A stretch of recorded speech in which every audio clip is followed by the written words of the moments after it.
안녕하세요. 안현 목사입니다. 우리가 1월 달부터 여호수아서를 묵상을 해요.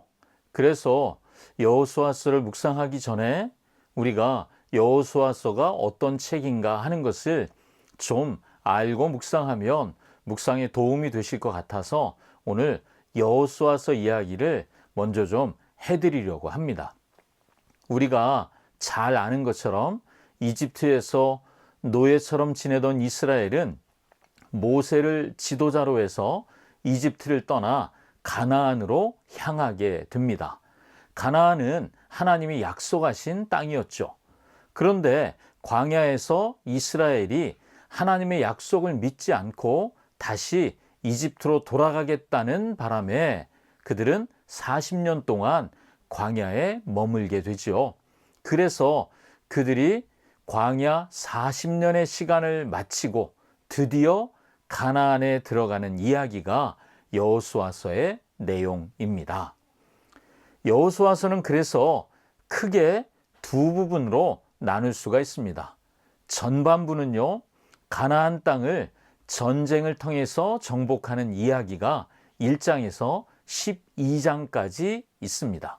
후반부는 정복한 땅에서 땅을 나눠주는, 즉 분배하는 이야기인데요. 13장에서 24장까지 이야기입니다.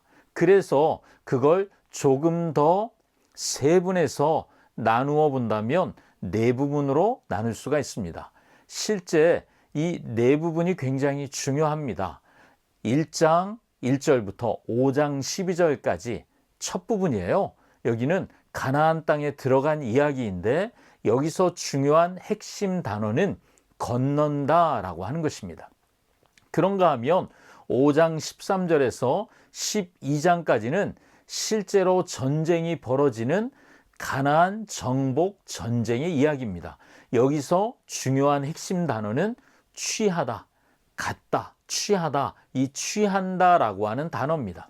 세 번째 부분은 13장 1절부터 21장까지 땅을 나눠주는 이야기예요. 분배하는 이야기입니다. 여기서 중요한 핵심 단어는 나눈다라고 하는 거예요. 그리고 22장에서 24장이 마지막 부분인데 이 마지막 부분은 이스라엘의 반응과 관련된 이야기입니다. 여기서 중요한 단어는 섬긴다라고 하는 거예요. 앞으로 여호수아서를 묵상하실 때 여러분이 네 단어를 기억하시면 됩니다. 네 가지 단어가 뭐라고요? 첫 번째, 건넌다. 두 번째, 취한다. 세 번째, 나눈다. 네 번째, 섬긴다라고 하는 거예요. 또 하나 중요한 것은 하나님이 선물로 주신 땅에서 그들이 살아가는 데 있어서 기준이 필요하거든요. 근데 그 기준이 뭔가 하는 것입니다. 그것은 하나님의 말씀이죠. 그들은 하나님의 말씀을 듣고 순종해서 전쟁에 이기기도 합니다. 여리고성 전쟁 이야기가 그 이야기죠. 반대로 하나님의 말씀 없이 전쟁에 나갔다가 패배를 경험하기도 합니다. 그것이 아이성 싸움이죠. 그래서 하나님이 그들에게 기억하게 하시는 것이 하나님과 맺은 언약이에요.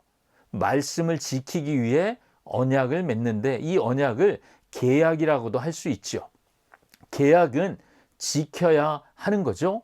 그래서 하나님은 가나안에 들어가자마자 8장에서 언약을 다시 가르치십니다. 그리고 여호수아가 죽기 직전이죠. 24장에서 다시 그들에게 중요한 것이 언약이라는 것을 기억하게 하십니다.